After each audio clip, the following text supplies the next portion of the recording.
Now, I like horror movies, as you can no doubt tell, but I gotta tell you, the one monster that really scared the ever-loving hell out of me was the Phantom of the Opera.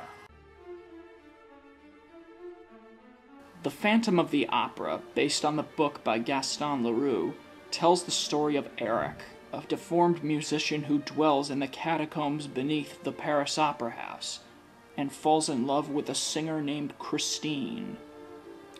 The one thing that made this movie work was Lon Chaney's outstanding performance.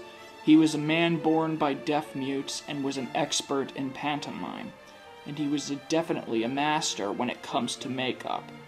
His makeup was so horrifying that all photos of him were banned before the release.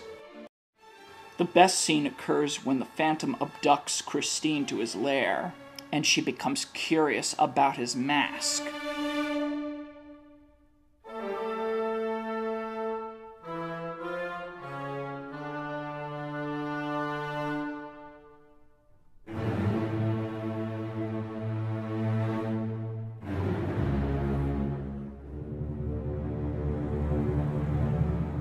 Chaney wore a skull cap that raised the dome of his forehead. His cheekbones were covered with cotton and collodion. His ears were glued flat to his head. A set of false teeth had wires that held his mouth open. His eyes were darkened to give the suggestion of empty sockets. His nostrils were darkened, and 2 wires were inserted into his nostrils and pulled up, and sometimes it would bleed like hell, but they never stopped shooting. He'd suffer with it. The movie also had a troubled production. For example, the film's director Rupert Julian and Lon Chaney despised each other immensely.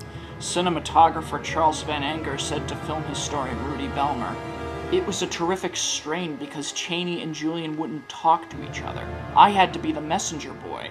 Rupert would say, 'Tell Lon to do this.' I'd go over and tell Lon, 'He wants you to do this.' And Lon would say, 'Tell him to go to hell. I'll do it the way I want to do it.'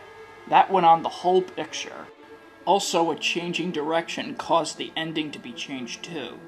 Phantom Reviews did a great review of this film. You should check it out on his YouTube page. But despite all the problems with the production, it was released in 1925 and was successful. It was one of the last hurrahs of the silent cinema and a triumph for Lon Chaney. You should check it out.